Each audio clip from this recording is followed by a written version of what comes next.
succeed. The first one, well, it's all about now, because really and truly you want to watch this, spend your 10 minutes and then get in, get out and actually achieve in some way, put it into place in your life and actually get the goodness that it, well, arms you with. And I'm going to give you that now. The Power of Now is the first book, and it's written by a guy called Eckhart Tolle. Now Eckhart Tolle is a great guy. I mean, seriously, when I read this first, I was blown away. I couldn't understand how really simplistic the message was, but at the same time how detailed the whole book was and how accurate it was, and how we as a whole human race needed to move towards this power. And I actually felt the power, and I felt that I needed to exercise that power right now, and that others around me were going to do that once they read this book. That's how accurate it was. So in giving you, I suppose, a summary of that, it's about like freeing yourself of pain.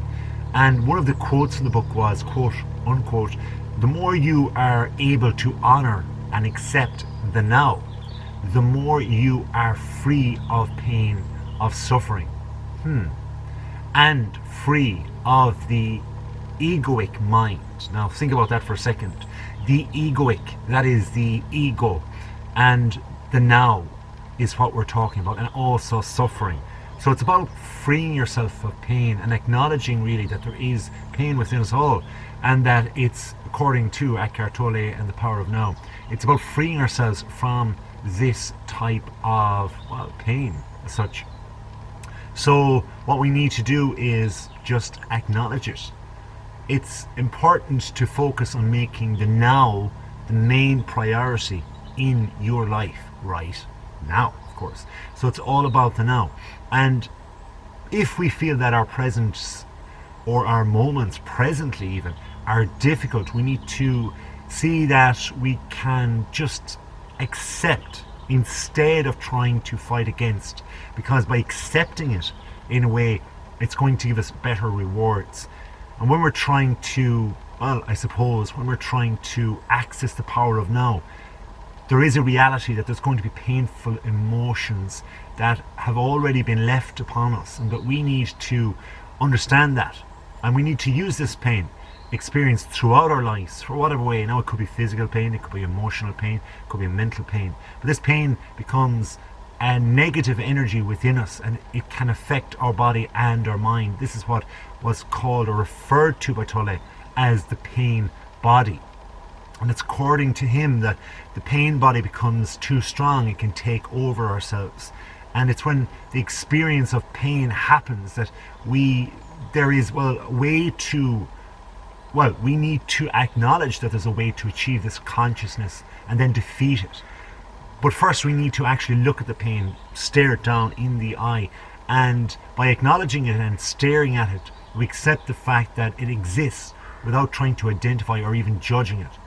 We're trying to be apart from ourselves, become observant of this pain and see what's happening inside, so you will lose, or it even will eventually lose its power over you. And of course, if the pain loses its power over you, that means you regain power. Fear occurs when we are in this present, but our minds are there somewhere else. They're perhaps in the future, when they're thinking about what could happen, the would-bes, the could-bes, what ifs, these scenarios that cause anxiety essentially and depression in many people. It's impossible to deal with something that really hasn't happened yet. How can we? We're blessed with a very vivid imagination. We're blessed with extreme education perhaps. We're blessed with the fact that yes, we can understand things, but we need to realize that still in all, things haven't happened. So we need to pull ourselves back to the correct moment, which is now, because it's that now moment that is actually going to exactly be the now, be the power within ourselves. So with that in mind, people who only identify with their minds and thoughts rather than their true deeper self will live with fear forever. And it's the fear then that continues to grow, that continues to multiply both in our minds and in our bodies, in this fear body place. This is what you actually get And as Eckhart even Tolle said, he has a wonderful name, by the way, you'll remember it, Eckhart Tolle. He said, quote unquote, the mind in itself is not dysfunctional. It is a wonderful tool. Dysfunction sets in when you seek for yourself in it and mistakes it for who you are. And that again is profound. It's admitting that you're not dysfunctional. You're just a part of what has happened, the pain body which has happened to you. So that is essentially the power of now. And it is that powerful book that is and has helped millions of people all around the world. Not just when it was first published, but since then, because it's one of those books that has just had such an impact on the world. Another one book that has a fantastic impact on the world and is slightly different in context. It's about, though, psychologically looking at money, and it's called Rich Dad, Poor Dad. Now, I'd heard a lot about this book before I actually went to read it. It's written by a guy called Robert T. Kiyosaki, and Kiyosaki came from an island, and he had essentially his natural father, who was biologically his father, who was a really sensible guy, well educated and so on. And he was reserved with his predictions about wealth and his predictions about money and his attitude towards money. And then he had a friend's dad who was a very rich guy who had a different background altogether. And this is where he compared this man to be his rich dad as such, in comparison to his own father, his own natural father, as being the poor dad. Now, Kiyosaki was born in 1947. He was a Japanese-American investor and a businessman, a self-help author, a motivational speaker, and a literary artist, an activist even, an occasional financial commentator as well. But what he said, quote unquote, from the book, having two dads offered me the choice of contrasting points of view. One of a rich man and one of a poor man. That's interesting. If you have two people that have that amount of power in your life, I mean, seriously, you're going to look up to both of them, perhaps in different ways, and it's going to, well, essentially teach you a lot. Now, what your choice is and how you see it in the end is totally up to you. But this is what Kiyosaki was telling us. He was telling us to look at the rich dad. It wasn't actually his actual natural dad that he was actually believing, and most people would. You'd follow your parents. You would start looking at things in a different light because essentially the way you've been told by your parents. But what he said was that you need to understand that, quote unquote, the love of money is the root of all evil. And this is what his father would have told him. This is his poor father. So he began to contrast the rich dad with the poor dad. And he started saying that essentially that his poor dad was coming from this mindset, whereas his rich dad would say, spend money, get out there, and look at it in a completely different way. He reckoned that, quote unquote, there is a difference between being poor and being broke. Broke is temporary, poor is eternal. So the comparatives are many, and the fact that there's this wide open kind of chasm or chasm even between the two dads and the two different ways of thinking is really interesting.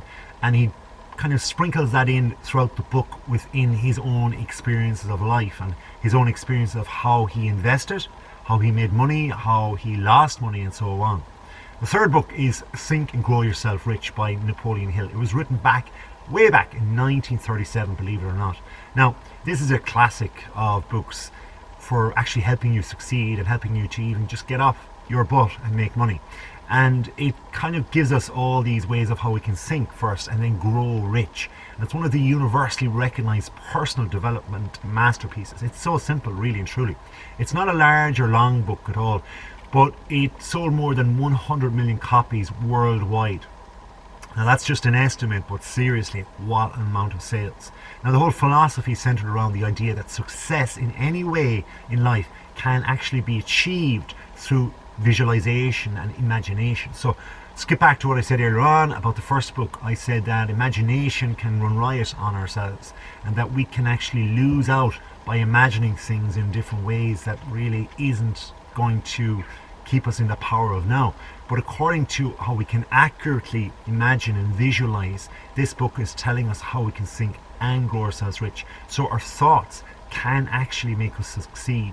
And this, I suppose, if you read this book in comparison to the first book, The Power of Now, you're going to have this wonderful way of looking at things from two different sides.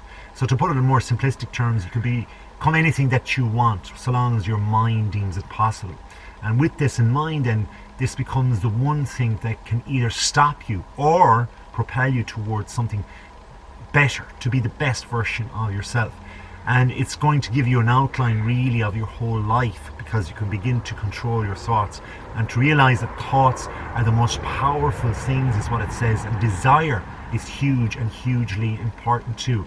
And thoughts, they propel commitment or desire, and that propels itself into action. Now, I know I've gone beyond the 10 minutes, and so be it, because you're learning.